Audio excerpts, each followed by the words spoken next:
En ce temps-là, l'empereur Auguste donna l'ordre de recenser tous les habitants de l'Empire romain.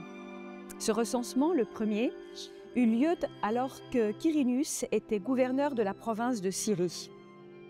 Tout le monde allait se faire enregistrer, chacun dans sa ville d'origine.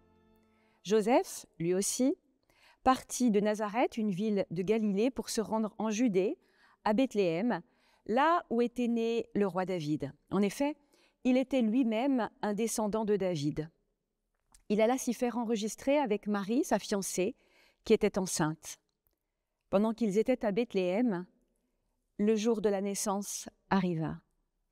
Elle mit au monde un fils, son premier-né. Elle l'enveloppa de lange et le coucha dans une mangeoire parce qu'il n'y avait pas de place pour eux dans la salle destinée aux voyageurs. Pour beaucoup d'entre nous, Noël se doit d'être une fête magique. Il faut que ça brille, il faut que ça clignote, que ça déborde aussi. On en veut pour son argent. Dès le mois de novembre, nous sommes submergés de publicités qui donnent le ton du rouge, du doré, des étoiles, des sapins enneigés, du clinquant à foison. Noël doit faire du bruit et nous en mettre plein la vue. Et pourtant, l'événement de Noël, tel qu'il nous est relaté par Luc, tient en quelques mots. Dans ce verset qui dit que Marie donne naissance à un fils, l'enveloppe de l'ange et le couche dans une mangeoire parce qu'il n'y a plus de place pour eux à l'hôtellerie.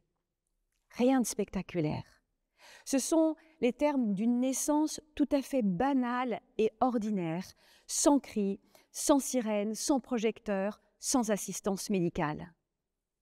Une naissance dans des conditions précaires, comme on en voit chaque jour des dizaines de milliers dans le monde. Circuler, il n'y a rien à voir. Oui, mais les anges, me direz-vous, et les mages, et les bergers, le bœuf, l'âne, l'étoile. C'est vrai. Tous à leur manière, ils ont nourri notre imaginaire chrétien autour de Noël. Seulement voilà, Luc les tient pour l'instant à distance. Il nous décrit sobrement les faits. Marie mit au monde un fils, son premier-né. Elle l'enveloppa de lange et le coucha dans une mangeoire. Silence. Observez la scène. Un enfant naît parmi tant d'autres quelque part dans ce monde. Cet enfant est fragile et totalement vulnérable comme tous les nouveau-nés. Mais il est enveloppé de lange, c'est-à-dire accueilli, protégé, caché, et finalement déposé dans une mangeoire parce qu'il n'y a pas de place pour eux dans la salle destinée aux voyageurs. Pas de place pour eux. Pas de place pour un tout petit et ses parents. Ça vous étonne?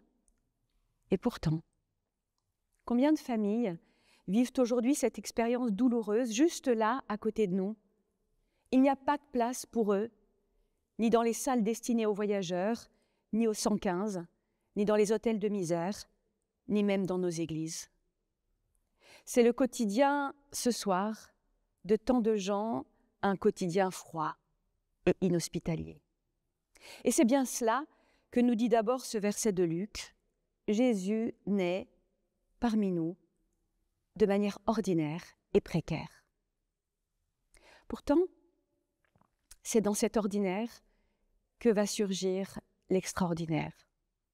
C'est dans cette précarité des invisibles que Dieu choisit de venir se manifester aux hommes et aux femmes de ce monde. Et c'est pour ça que les anges vont devoir l'annoncer en fanfare aux bergers. Réveillez-vous, cette nuit le salut est entré dans ce monde et si vous voulez voir à quoi il ressemble, il va falloir ouvrir grand vos yeux. Vous trouverez un nouveau-né emmailloté et couché dans une mangeoire. Ça, c'est le signe.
Cette nuit-là, un enfant est enveloppé de l'ange et couché dans une mangeoire. En soi, c'est un non-événement. Mais ce sera un signe. Car cet enfant, c'est le salut que Dieu veut donner au monde. C'est son pardon, sa justice, sa grâce. C'est sa passion pour l'humanité, sa déclaration d'amour emmaillotée comme un cadeau précieux qu'on enveloppe de feuilles de soie ou de papier kraft. Et depuis des lustres, quand on célèbre Noël, on reproduit ce geste machinalement en offrant des cadeaux à ceux qui nous sont chers. Des cadeaux emballés, empaquetés, emmaillotés. On reproduit le geste, mais on a oublié le signe. Cette nuit, à la suite des bergers, nous devons être attentifs aux signes. Si le salut vient se cacher dans des langes, cela veut dire que l'amour infini de Dieu est une réalité invisible pour beaucoup et pourtant bien présente au monde. Telle une petite graine plantée dans la terre qui attend de germer, un trésor caché dans un champ, une perle de grand prix au milieu des pacotilles. Ça vous rappelle quelque chose? L'Évangile est là ce soir, dans ce nouveau-né emmailloté, paisible et discret. Il est là comme un signe, comme un cadeau, comme une promesse.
Dans les langes, Dieu se fait tout petit pour que nous puissions accueillir sa présence dans l'intimité de nos vies, dans l'ordinaire de nos existences. Et même s'il n'y a plus de place pour lui dans les lieux officiels, qu'importe, il trouvera une mangeoire ce soir. Parce que Dieu rejoint ce monde inhospitalier, quoi qu'il arrive. Voilà la bonne nouvelle. Rien ne peut l'arrêter, aucune frontière.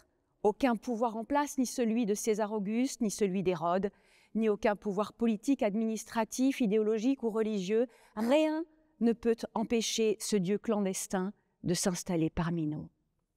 Il suffit juste de trouver quelque part une mangeoire, un cœur disponible, une main tendue.